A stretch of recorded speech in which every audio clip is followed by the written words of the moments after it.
बऱ्याच धर्मामध्ये संप्रदायानं सांगितले मन निर्मळ करा, मन निर्मळ करा. पण कसं करा? फक्त भगवान बुद्धच हे असे महावैज्ञानिक पुरुष आहेत की त्यांनी चित्त कसं निर्मळ. स्वागत आहे आपल्या सर्वांचं. हे बुद्धा टीचिंग चॅनल आहे. यावर बुद्ध आणि त्यांच्या संपूर्ण शिकवणीवर आणि शिक्षेवरती धम्मचर्चा होते. आपण सर्वजण बुद्धा टीचिंग चॅनलचा लाभ घ्यावा.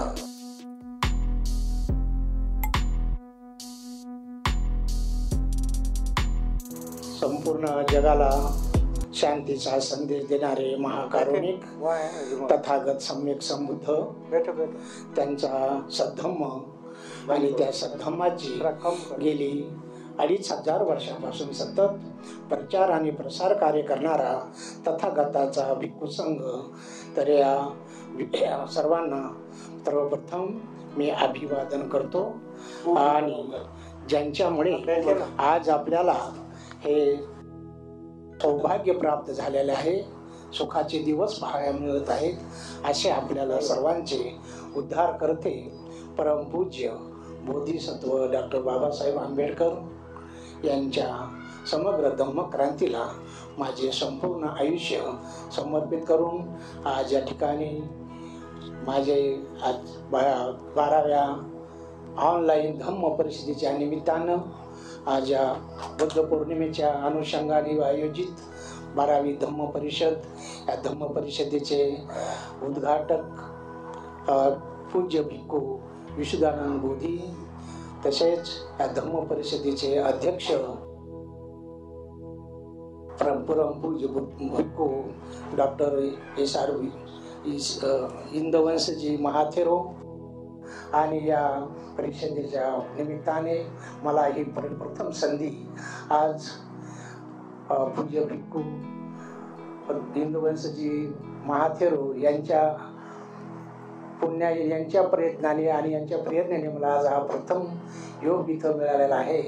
आणि ज्या ठिकाणी मस्के परिवाराने देखील हे धम्म परिषद आयोजित करून एक भिक्खू संघाला, श्रामण संघाला महान भोजनदान, इतर पुण्यदान, दान धर्म करून महान पुण्य प्राप्त केलेले आहे. त्या पुण्य बलाने मस्की परिवारांना सुख, शांती, समाधान, आयु आणि आरोग्य लाभो अशी मंगल कामना व्यक्त करतो. आणि या ठिकाणी माझ्या प्रवचनाला सुरुवात करतो. भगवान बुद्धाचा धम्म हा महान धम्म आहे आणि तो धम्म आपल्याला डॉक्टर बाबासाहेबांच्या अथक प्रयत्नाने महान पुण्याईनं आपल्याला प्राप्त झालेला आहे. आणि म्हणून हा धम्म आचरण करण्यासाठी आपल्याला धम्म म्हणजे काय हे आपल्याला प्रथम कळलं पाहिजे. धम्मच आपल्याला कळाला नाही तर आचरण काय करणार, नाही का? म्हणून भगवान बुद्ध म्हणतात, मी सुरुवातीलाच गाथा म्हटलेली आहे, धम्मचरे सुचरितम. जे धम्मचारी आहेत त्यांनी सुचरण केलं पाहिजे, सुचरण सदाचरण केलं पाहिजे, नक्की दुराचरण केलं पाहिजे, नाही का? म्हणजे जो धम्मचारी आहे, धम्मचारिणी आहे, यांनी सुचरण केलं पाहिजे आणि सदाचरण केलं पाहिजे, दुराचरण केलं नाही पाहिजे. कारण भगवान बुद्ध म्हणतात, जो धम्मचारी आहे तो सदा सुखानं जीवन जगत असतो. सुखंशेती परमिच्छ. कारण तो सुखानं सुख घेतो, सुखानं जीवन जगतो आणि ह्याही जन्मामध्ये त्याला सुख प्राप्त होतं आणि नंतरच्या दुःख जीवनामध्ये देखील त्याला सुख प्राप्त होत असतं. म्हणून नेहमीच्यासाठी आपण सुखानं जीवन व्यतीत करण्यासाठी आपला धम्म काय आहे हे आपण समजून घेतलं पाहिजे, नाही का? तर धम्म आपल्याला समजलाच नाही तर आपण आचरण कसं करणार? आणि म्हणून धम्म समजून घेण्यासाठी धम्म हा महान आहे. धम्म हा एखाद्या महासागरासारखा आहे. धम्मामध्ये समजून घ्यायचं तर भगवान बुद्धाने सर्वांच्या सुखांसाठी, लोकांच्या सुखासाठी जवळपास त्यांनी 84,000 उपदेश केलेले आहेत.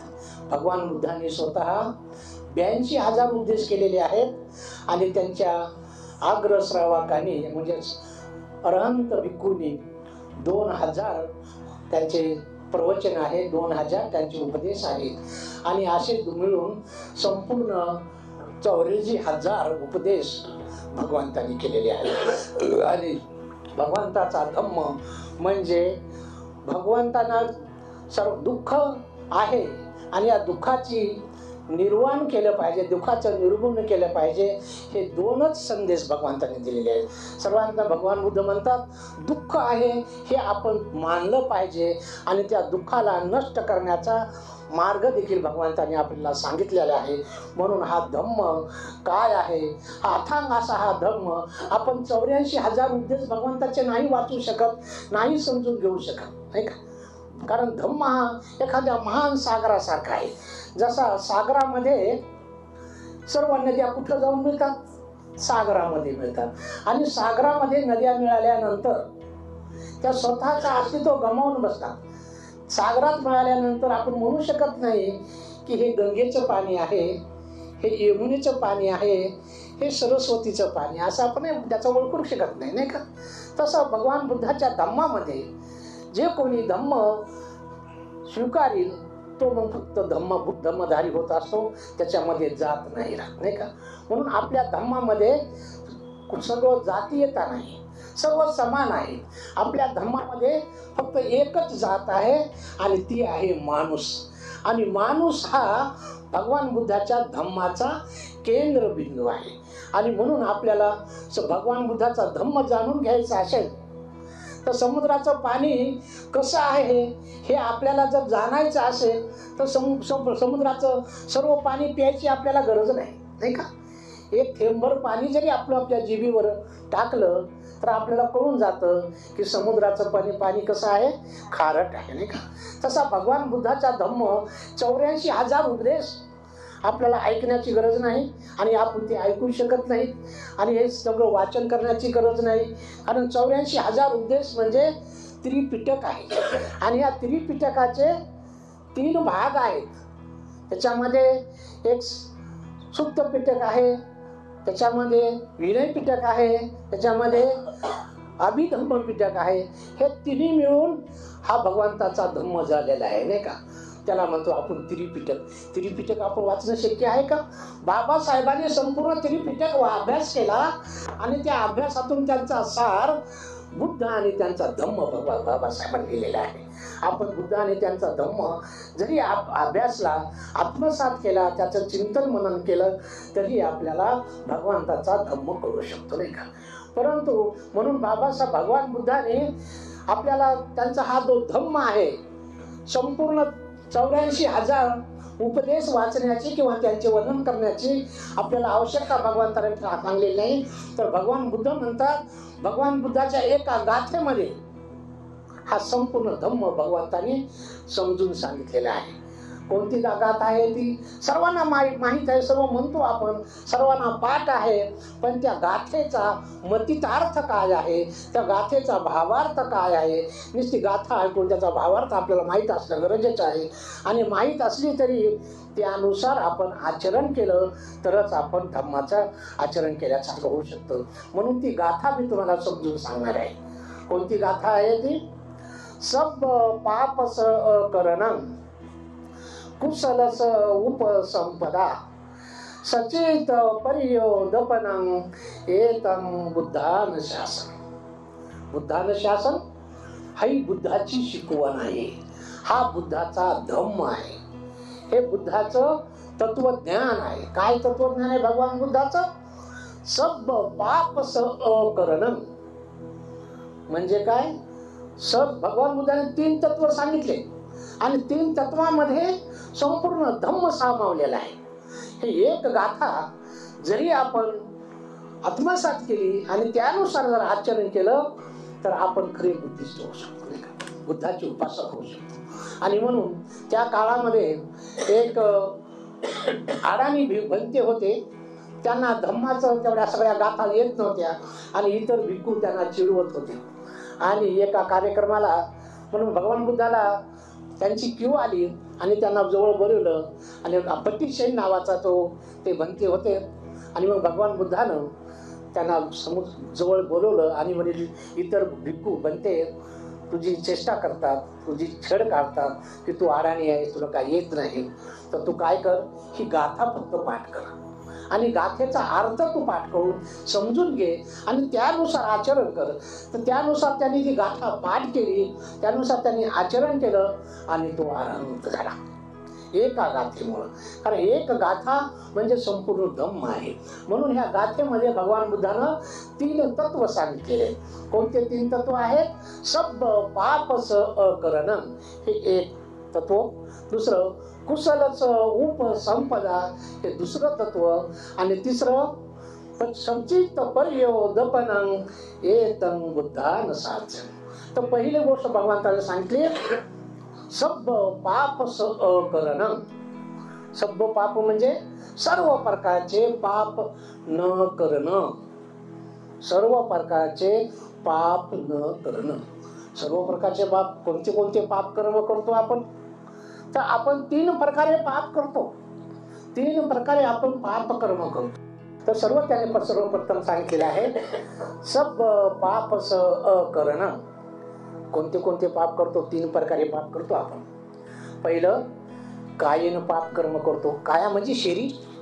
त्याच्यानंतर आपलं वाणीचं पाप कर्म करतो आणि त्याच्यानंतर आपल्या मनाचं पाप करतो, चित्ताचं पाप कर्म. आणि म्हणून मनाचं पाप कर्म, वाणीचं पाप कर्म आणि आपल्या शरीराचं पाप कर्म. तर अशा प्रकारे 3 प्रकारे आपण पाप कर्म करत असतो. सकाळी उठल्यापासून आपल्या व्यवहारामध्ये दैनंदिन आपल्या कामामध्ये आपण हे 3 प्रकारचे पाप कर्म करीत असतो. तर सर्वप्रथम आपण कायाचे कोणते पाप कर्म आहेत ते आपल्याला माहीत असले पाहिजे. तर शरीराचे कोणते पाप कर्म करतो? शरीराचं पाप कर्म करतो आपण या शरीरानं आपण कोणाची हत्या करतो, कोणाची हिंसा करतो, कोणाचा जीव घेतो, नाही का? कोणाचा आज्ञा काय एखाद्या मग मच्छर असेल, मांस असेल, डास असेल, पशु असेल, पक्षी असेल, कोंबड्या असेल, बकरे असेल, किंवा एखाद्याची दुश्मनी असेल तर एखाद्याचा खून करतो आपण. कशानं करतो? शरीरानं करतो. आणि मग शरीराचं हे दूषित कर्म होतं, त्याला अकुशल कर्म म्हटलेलं आहे. आणि मग हे शरीराचं पाप कर्म होतं. त्याच्यानंतर दुसरं शरीराचं पाप कर्म कोणतं करतो आपण? ते आहे चोरी करणं. कोणाची तरी चोरी करतो आणि आपल्याला ती चोरी कोणाची वस्तू आपण बळकावून घेतो, हिसकावून घेतो, त्याच्या इच्छेविरुद्ध आपण ती वस्तू आपल्याला जबरदस्तीने घेतो, त्याला सुद्धा म्हणतात चोरी करणं. तर हे देखील शरीराचं दूषित कर्म आहे, अकुशल कर्म आहे. हेही पाप कर्म आपण शरीराला करतो. त्याच्यानंतर शरीरानं तिसरं पाप कर्म करतो आपण व्यभिचार करत असतो. आणि भगवान बुद्ध म्हणतात ज्यांचं लग्न झालेलं आहे त्या दोघाही पती पत्नीनं एकमेकाशी प्रामाणिक राहिलं पाहिजे. आणि जोपर्यंत लग्न होत नाहीत मुला मुलीचे तोपर्यंत त्यांनी ब्रह्मचर्याचं पालन केलं, जीवन ब्रह्मचर्याचं पालन केलं पाहिजे. त्यांच्या मनामध्ये काम वासना निर्माण नाही झाल्या पाहिजे. आणि ज्यांचे विवाहित आहेत त्यांनी आपल्या जोडीदाराशी प्रामाणिक राहिलं पाहिजे. पतीला इतर दुसऱ्या स्त्रीच्या बाबतीत आपल्या मनामध्ये इच्छा निर्माण नाही झाली पाहिजे, तर पत्नीला सुद्धा दुसऱ्या परपुरुषाबद्दल मनामध्ये कामना निर्माण नाही झाली पाहिजे. याला म्हणतात कामेषु इच्छाचारा, म्हणजे हे व्यभिचार नाही केला पाहिजे. हे व्यभिचार देखील शरीराचं पापकर्म आहे. त्याच्यानंतर वाणीचं पापकर्म, वाणीचं म्हणजे वाचेचं पापकर्म. वाणी फार खतरनाक आहे आणि या वाणीमुळं प्रत्येक घरामध्ये आग लागलेली आहे. वाणी चांगली नाही. तोंडात बाण निघालेला नंतर तो बाण आपण परत वापस घेऊ शकत नाही आणि तो कोणाचा तरी शरीराला इजा केल्याशिवाय राहत नाही, नाही का? तसे हे शरीर तोंडातून निघालेले शब्दरूपी बाण फार खोलवर जखम करून बसतात, नाही का? आपण म्हणतो तलवारीचा घाव मिटल्या जातो, कुऱ्हाडीचा घाव मिटल्या जातो, परंतु शब्दाचा घाव हा मात्र कधीच मिटत नाही आणि ती जखम कोणाला दाखवता येत नाही, नाही का? आणि म्हणून आपण म्हणत असतो मेले तरी त्याचं तोंड पाहणार नाही, नाही का? 7 जन्म त्याचं तोंड पाहणार नाही. कशामुळे हे गोड घडतं? वाणीमुळं, केवळ वाणी. आणि ही वाणी, त्या वाणीनं आपण 4 प्रकारचे पाप कर्म करीत असतो. आणि म्हणून भगवान बुद्ध म्हणतात ही वाणी आपण सुधारली पाहिजे. ही वाणी जर सुधारली तर आपल्या कुटुंबामध्ये आनंद निर्माण होऊ शकतो, नाही का? ह्या वाणीमुळे सगळं बिघडत चाललेलं आहे, नाही का? आणि म्हणून भगवान म्हणतात ही वाणी सुधारा. मग वाणी कशी आहे? काय काय करतो या वाणीनं आपण? पहिली गोष्ट, वाणीनं आपण खोटं बोलून फसवणूक करतो, नाही का? बायको नवऱ्याला खोटं बोलते, नवरा बायकोला खोटं बोलतो, एकमेकावर विश्वास नाही, नाही का? आहे का विश्वास? आणि मग बायको म्हणते तुमचा माझ्यावर विश्वास नाही का? मी खरंच असं बोलल का? मी असे वागल का? नवरा म्हणतो तुझा माझ्यावर विश्वास नाही का? मी खरंच असा वागल का? मी तुझ्याशी कधी खोटं बोललो का? ही बोलायची पाळी काय येते? कारण आपण विश्वासाच पात्र एकमेकाला वागत नाहीत. एकदा विश्वासाच पात्र आपण वागून ठरलो की पुन्हा कधी बेविश्वास किंवा विश्वासघात होत नाही. म्हणून ही विश्वासघात करणं, कधी कधी आपण खोटं बोलून विश्वासघात करतो. कोणाचे पैसे घेतो आणि बुडवून टाकतो, पैसे घेतो आणि त्याला फसवून टाकतो, नाही का? देत नाही. म्हणून खोटं बोलून विश्वासघात करणं हे देखील वाणीचं दूषित कर्म आहे, अकुशल कर्म आहे, हे पाप कर्म आहे. त्याच्यानंतर दुसरं वाणीचं पाप कर्म कोणतं आहे? ते शब्दानं कोणाचं मन दुखवणं, नाही का? मनाला दुखल असं कटू शब्द, अर्वाच्य भाषेमध्ये शिवीगाळ करणं, हे सुद्धा मनाचं दूषित कर्म आहे, मनाचं पाप कर्म आहे, अकुशल कर्म आहे. आणि तिसरं वाणीचं पाप कर्म कोणतं आहे? एकमेकाची चाली चुगली करणं. हा एक फार मोठा रोग आहे, नाही का? एक कोणाचं जर निगेटिव्ह कळालं आपल्याला, म्हणजे नकारात्मक गोष्ट, काही वाईट गोष्ट घटना कोणाची कळाली की दुसऱ्याला सांगल्याशिवाय आपल्याला करमत नाही, राहतच नाही. याची चाळी त्याच्याजवळ, त्याची चुगली याच्याजवळ, हा एक मानव स्वभाव झालेला आहे.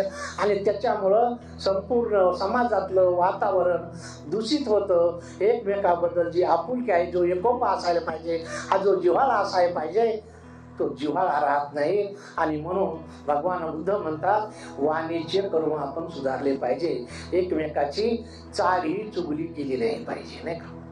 आणि तिसरं चौथं वाणीचं जे पाप कर्म आहे, दूषित कर्म आहे, ते आहे निरर्थक गप्पा मारणं, वायफळ गोष्टी, निष्फळ, काहीच फायदा नाही त्याच्यापासून, काही गरज नाही त्या गप्पाची. ऐकणाराचाही फायदा नाही आणि सांगणाराचाही फायदा नाही. फालतू वेळ गमावणं, कुठे बसले की मग काहीतरी गप्पा मारत बसाय, त्याचा काही फायदा धार्मिक नाही.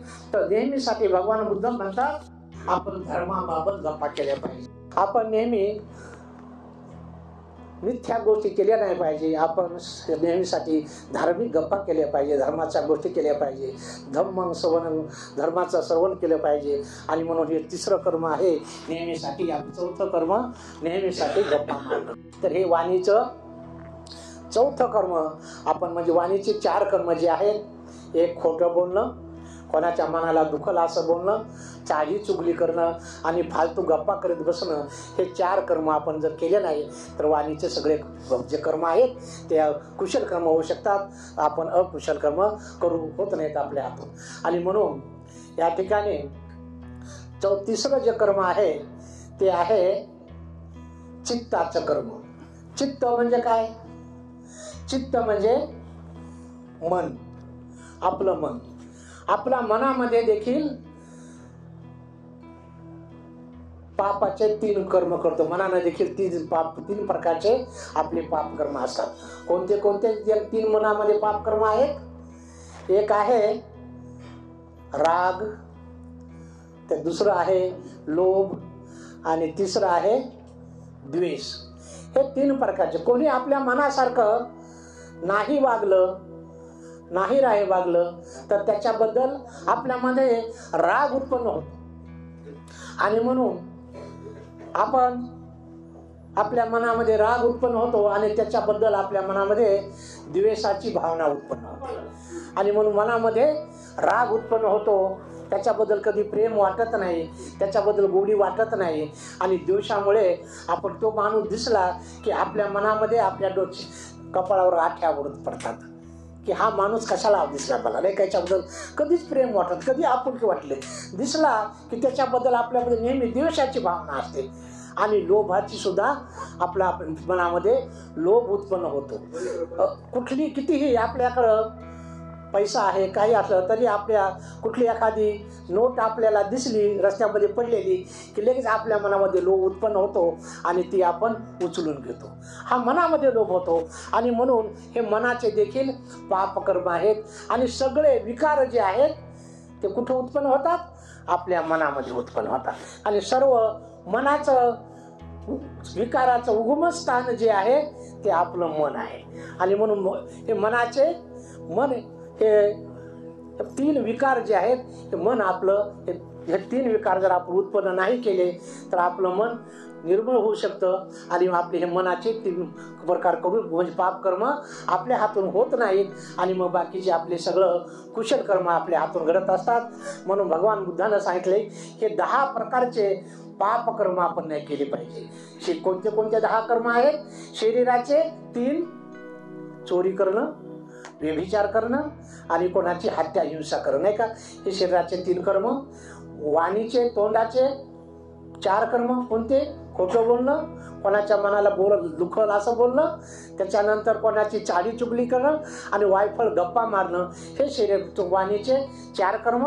आणि मनामधले राग, लोभ आणि द्वेष, एकमेकाचा द्वेष करणं, हे 3 कर्म.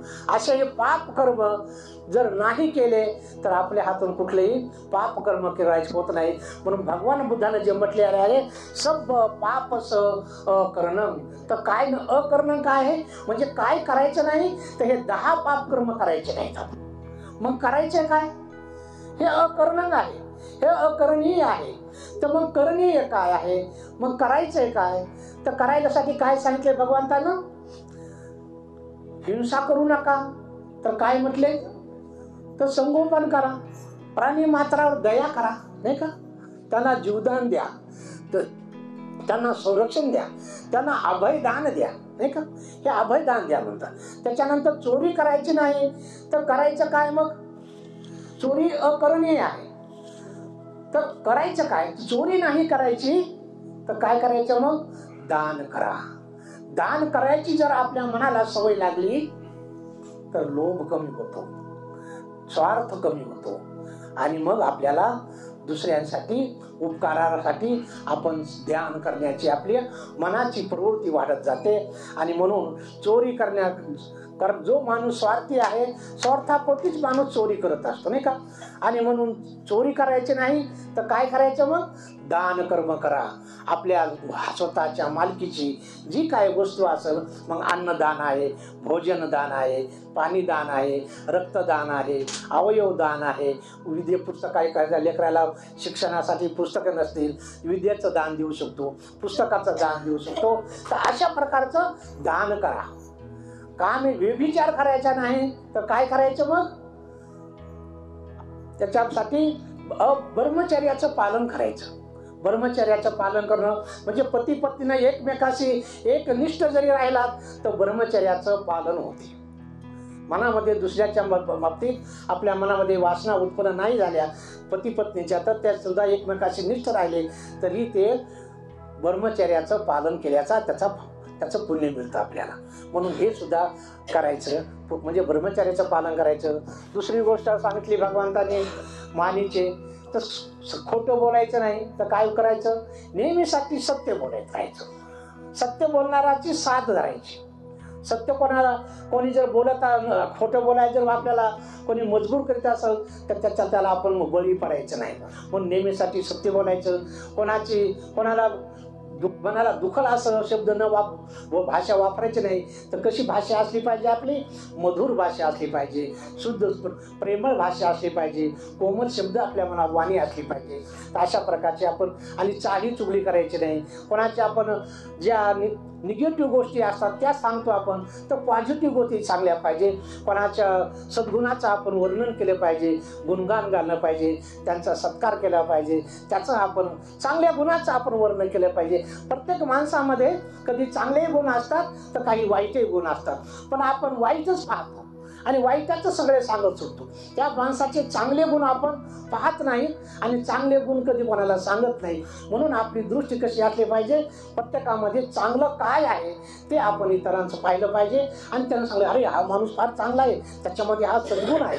दुर्गुण तर कोणी पाहतो नाही का. म्हणून हे वाणिज्य आपण करणीय आहे, हे चांगलं आहे ते करा आणि त्याच्यासाठी आपल्या मनाला निर्मळ करा सांगा. आणि हे मग पुण्य संपादन आहे. भगवंतांनी सांगितलं सब पाप सह करणं, हे पाप कर्म करू नका. तर काय करा मग, कुशल असं उपसंपदा, पुण्याचा साठा वाढवा. पुण्याचा साठा करा म्हणजे पुण्य वाढवा, कुशल कर्म करा, चांगले कर्म करा. म्हणजे हे कर्म जिथं जिथं जेव्हा तुम्हाला संधी मिळेल तिथं तिथं तुम्ही पुण्यकरचा साठा, तुम्ही पुण्यकर्म करा आणि आपला पुण्याचा साठा वाढवा. आणि म्हणून तिसरं गोष्टी जर भगवान सांगतात की सच्चित पर्योदपनं येतं बुद्धान शासन. काय आहे बुद्धाचे शासन नाही का, कोणतं बुद्धाचे शासन आहे, तर ह्याच गोष्टी सांगल्याबरोबर की कुशल सब पाप सह करणं, कुशल उपसंपदा, सचित पर्योदपन. तर सचित पर्योदपन, सचित पर्योदपन आपलं चित्त जे आहे आंतरबाह्य निर्मळ करा. कसं निर्मळ करा, मन कसं निर्मळ करा. बऱ्याच धर्मामध्ये संप्रदायानं सांगितलंय मन निर्मळ करा, मन निर्मळ करा.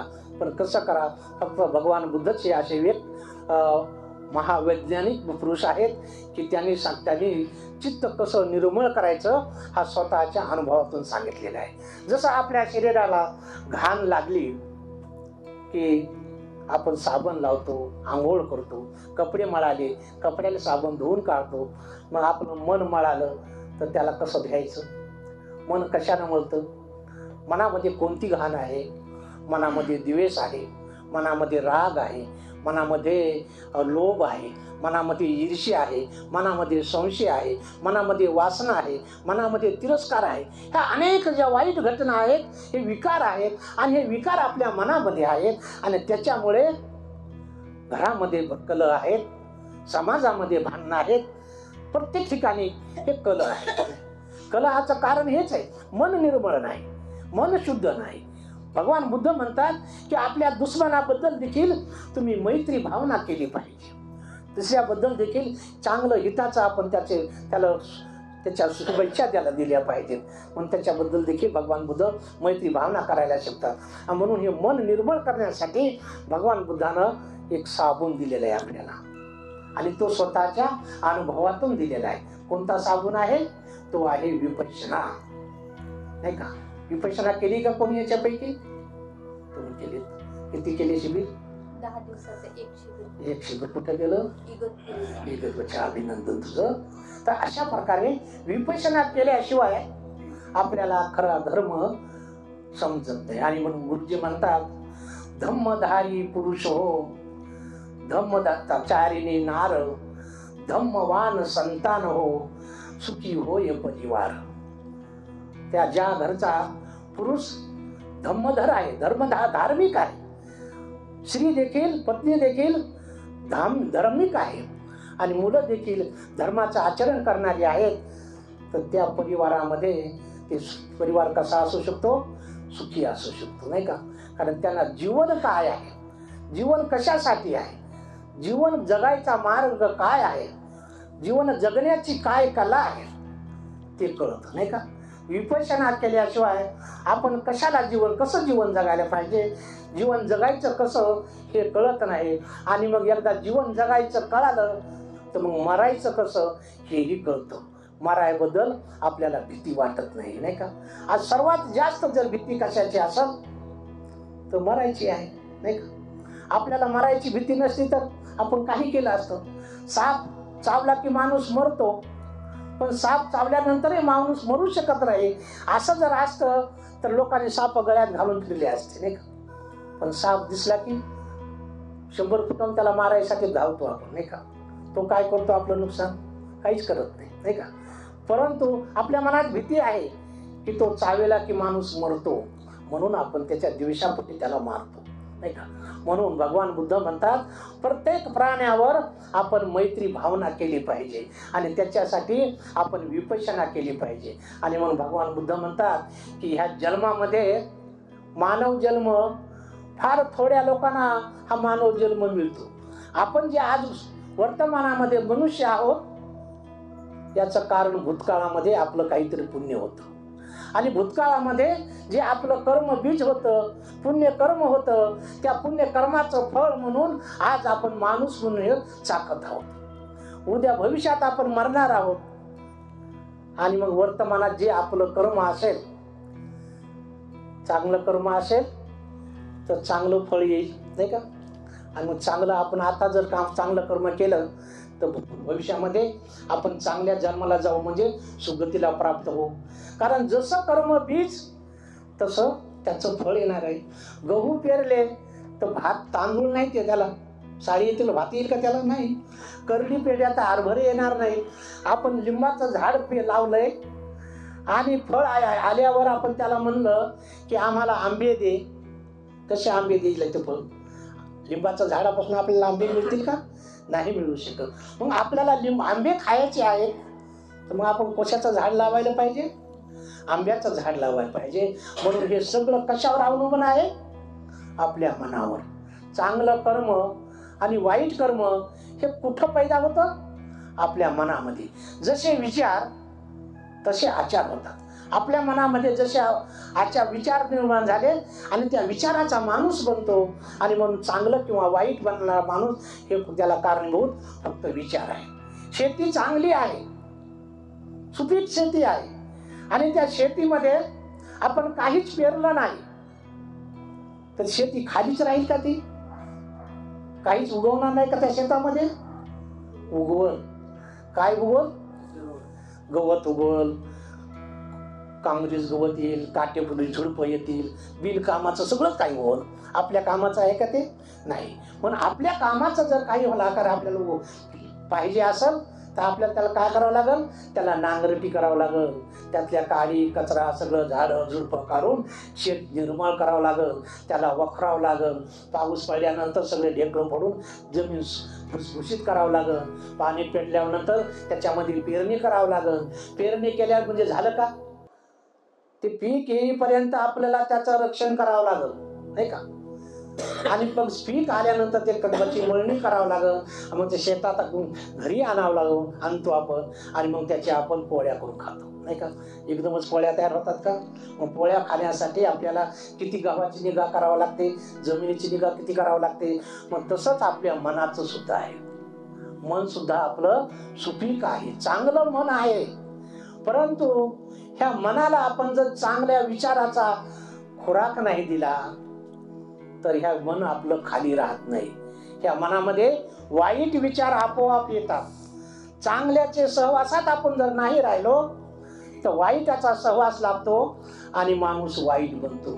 जे दारुडे आहेत, जे चोऱ्या करणारे आहेत, जे वाईट माणसं समाजामध्ये आज आहेत ते जन्मातच दारू पिदाडे होते का?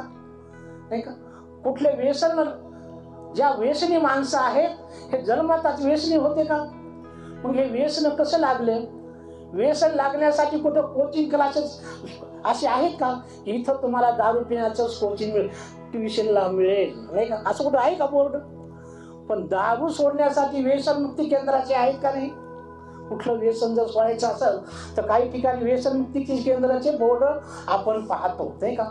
आणि म्हणून हे मन आपलं महत्वाचं आहे. मनाला आपल्याला निर्मळ करायचं आहे आणि मन निर्मळ करण्यासाठी भगवान बुद्धाचा धम्म एकमेव मार्ग आहे आणि धम्मामध्ये एकमेव मार्ग म्हणजे विपश्यना. आणि म्हणून भगवान बुद्ध म्हणतात मनोपुगंगमा धम्मा मनो शेठो मनोमना मनसाचे पदुखेन भासती वा करोती वा ततोनं दुःख मनवेती चक्कं वा वाहतो पद. काय याचा अर्थ? भगवान बुद्ध म्हणतात तुमचं मन, तुमच्या दूषित मनानं तुम्ही जर एखाद्याशी बोललात किंवा दूषित मनानं कोणाशी वागलात तर त्याचं दुःख ते पुण्य पाप कर्म होतं आणि त्या पाप कर्माचं दुःख जसं बैलगाडीला बैल झुपल्यानंतर जसे ते बैलगाडीचे चाक जिकडं बैल पळतील तिकडं ते गाडीचे चाक त्याच्या मागं पडतात. तसं दुःख पाप कर्म जर केलं आपण तर त्याचं दुःख हे आपण कुठेही जा आपल्या मागच आहे. आपण हिमालयाच्या शिखरावर जाऊन बसा, समुद्राच्या तळाशी जाऊन बसा, की कुठं अंतराळात जाऊन बसा, ते दुःखाचं पाप कर्माचं दुःख भोगल्याशिवाय आपल्याला गत्यंतर. कारण ते फळ आहे, आपलं कर्म आहे, ते त्या कर्माला ते फळ येणार आहे दुःख, आणि ते दुःख आपल्याला भोगायचंच आहे.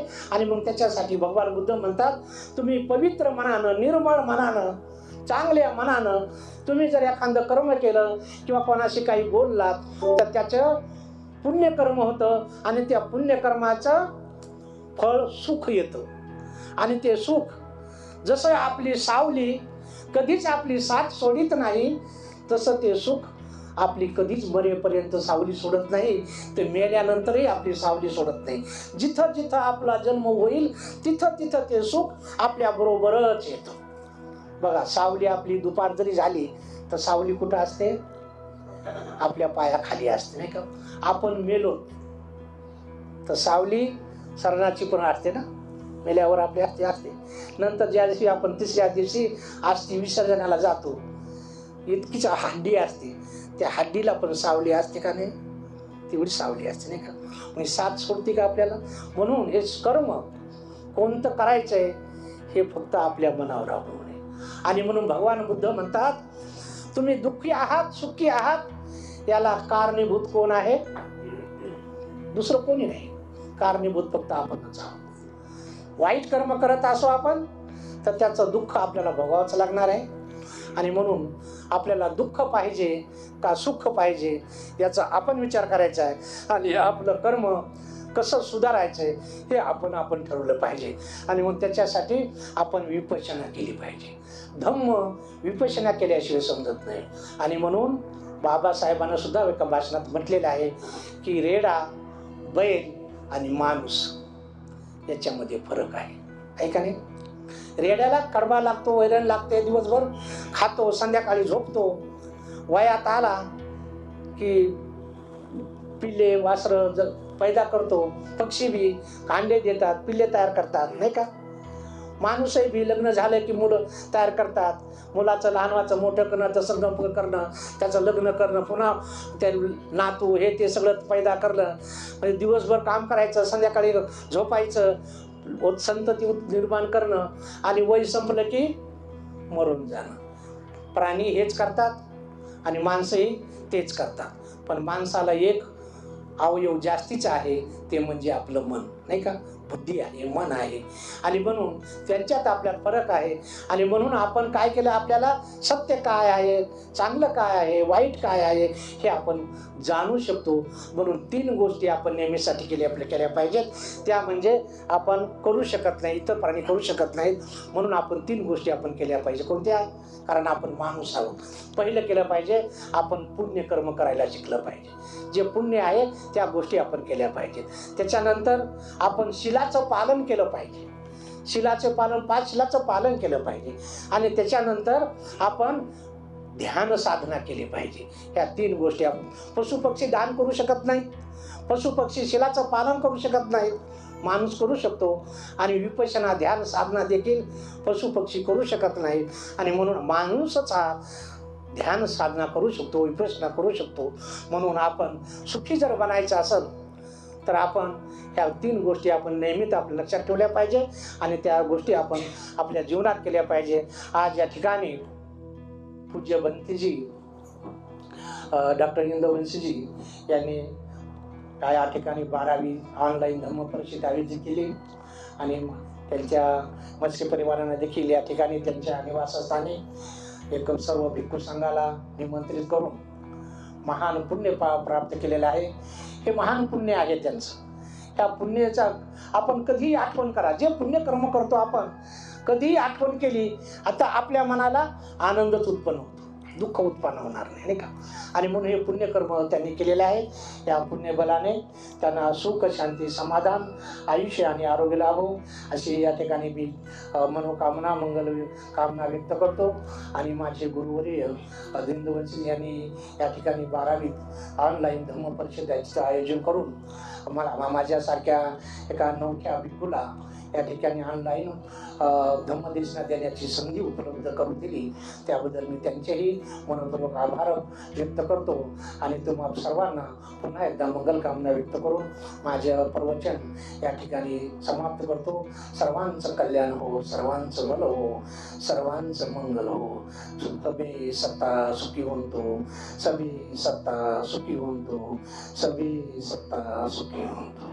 साधु साधु साधु. बुद्धं नमामि, बुद्ध को नमन करता हूँ.